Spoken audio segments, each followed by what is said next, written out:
September 1 నాడు కేంద్ర ప్రభుత్వానికి కేసీఆర్ హరీష్ మీద సిబిఐ కేసులు కట్టి అరెస్టు చేయమని మేము పంపించినాం.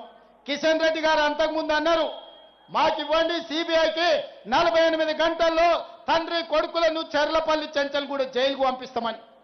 నేను ఈనాడు సూటిగా సవాలు విసురుతున్నా కిషన్ రెడ్డి గారికి, మీరు చెప్పింది నిజమైతే, మీరు కేసీఆర్ కు లొంగిపోకపోతే, మీరు వాళ్ళు ఒక్కటి కాకపోతే, బీఆర్ఎస్ బీజేపీ ఫెవికల్ బంధనం ఒక్కటి కాకపోతే ఎప్పుడు అరెస్టు చేస్తారో 11 తారీఖు లోపల సిబిఐ ఎఫ్ఐఆర్ చెయ్యాలి, కేసీఆర్ హరీష్ ను అరెస్టు చెయ్యాలి.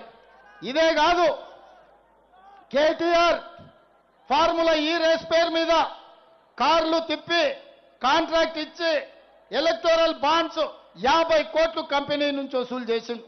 ఏసీబీ కేసు కట్టి అరెస్టు చేయడానికి గవర్నర్ని అనుమతి అడిగితే 2 నెలల నుంచి గవర్నర్ దగ్గరనే ఫైల్ ఆగిపోయింది.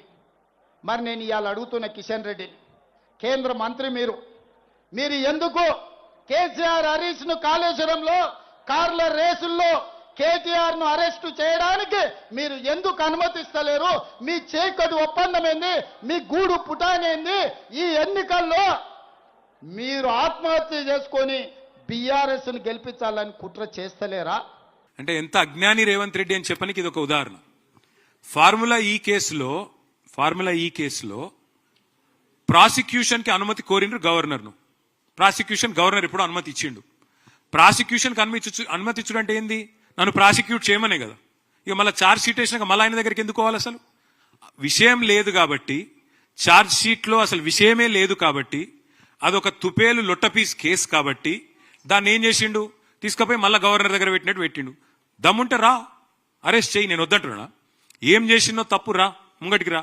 నేను మళ్ళా చెప్తున్నా, రేవంత్ రెడ్డి నువ్వు మగవని అయితే, మగ పుట్టుక ఉడితే జరావురు, మగ పుట్టుక ఉడితే రేవంత్ రెడ్డి అనేటోడు నేను అడుగుతున్నా, దా లైవ్ కెమెరాల ముంగట కూర్చుందాం.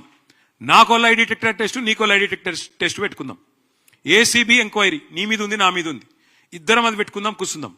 ఎవడు నిజాయితీ పరుడో ఎవడు దొంగనో మొత్తం దేశం చూస్తుంది. దా మగవను అయితే మగ పుట్టుక ఉడితే రా అని చెప్పి రేవంత్ రెడ్డిని సవాల్ చేస్తున్నాం.